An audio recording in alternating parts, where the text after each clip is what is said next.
Hi, my name is Christina Wheeler, also known as student 11574934. This is my COM221 Professional Ethics in Communication and Citizenship Assessment Item 2.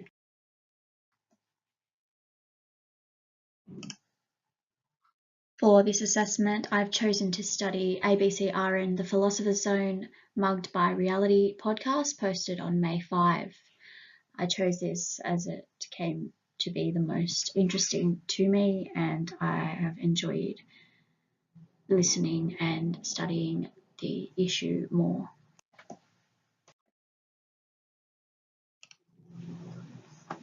This podcast was hosted by David Rutledge. He's a broadcaster for ABCRN.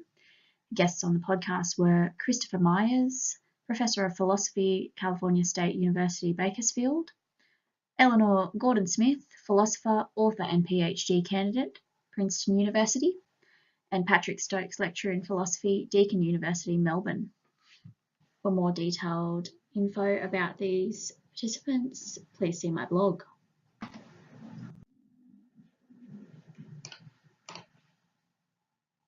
The key topic of discussion in Mugged by Reality podcast was reality television and its impact on ethics in today's society, and the emotional manipulation of mentality and humanity found in reality TV. So I wanted to start with this quote. With a parade of ghastly behaviour and characters displaying toxicity, reality TV increases concerns from observers who fear the cast and audiences could be participating in something morally reprehensive. Serious consequences for society lay ahead. And my supporting information is watching bad reality TV can be good for you. ABC Life article by Siobhan Hegarty. In the Mugged by Reality podcast, Dr. Christopher Myers defines reality television as largely unscripted, using non-professional actors in trying to capture reality in ways that fictionalize a character. This definition couldn't be any more true. I've found that reality TV shows are often portraying participants as people they are not. In regards to ethics, there is no moral concept. We are left wondering whether the participants genuinely consent to what they are providing on air, or if they are just being manipulated. So unless you are behind the scenes, we will not know. Not only does it encourage people to participate, but it shows thanks to what the producers are doing to create quality entertainment.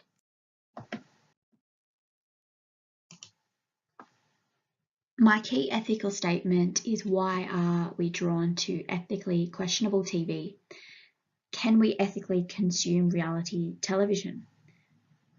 And I quote, even if the directors and producers aren't involved in scripting or storylines or going out of their way to create drama, it's still a really large manipulation simply because of the genre and editing. Philosopher, radio producer and author Eleanor Gordon-Smith agrees that real life doesn't neatly conform to narrative. Dr. Myers believes the answer has to be yes, because there are so many terrific versions of reality television. If the show is healthy for consuming, there is no moral concept. The things left to consider in this are possible humiliation of participants, how much harm it's doing and making people look better than they actually are on television, and how they are being enticed to participate in the shows. And I quote Dr. Myers again, as long as people know that humiliation is a possible outcome and doesn't cause lifelong harm, then ethically, reality television is a valid activity.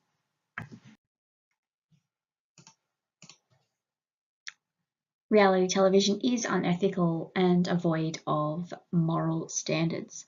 I believe we are drawn to ethically questionable television because of the attraction of millions of viewers and their interest in the lives of strangers, who then become lifelong friends in real reality. If reality TV shows didn't attract millions of viewers, then they wouldn't be created in the first place. And I quote Dr. Myers again, consuming reality TV isn't as consequential. It is harmless entertainment for the consumer.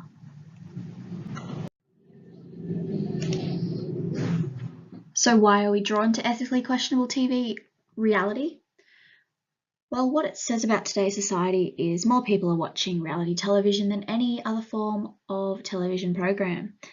As mentioned in my blog, David Rutledge's podcast Mugged by Reality delves into this issue with great depth, discussing the fact that producers of these shows could be responsible for the actions of participants, leading to serious consequences for society.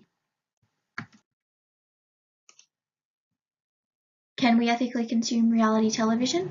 Radio producer and author Eleanor Gordon-Smith agrees that real life doesn't merely conform to narrative.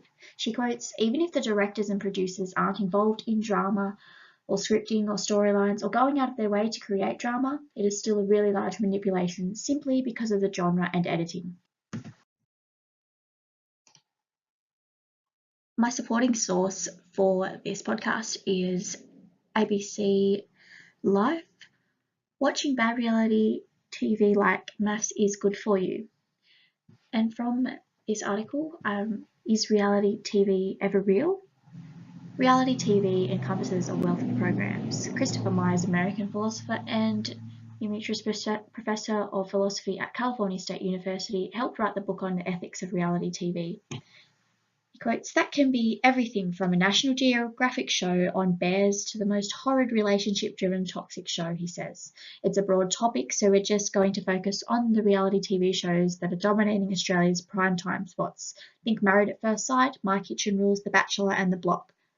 The idea that any kind of television is a carbon copy of real life, I think, is a mistaken view," she says. Hegarty S. 2019. Finally, why are we drawn to ethically questionable TV? A questionable example of this is the TV show Married at First Sight. Millions of consumers view this show every year. A snippet from one of the scandalous episodes was played during the start of this podcast. When watching TV, you may feel like you know these people in reality television. Finally, why are we drawn to ethically questionable TV? A questionable example of this is the TV show Married at First Sight. Millions of consumers view this show every year. A snippet from one of the scandalous episodes was played during the start of this podcast. When watching TV, you may feel like you know these people in reality television.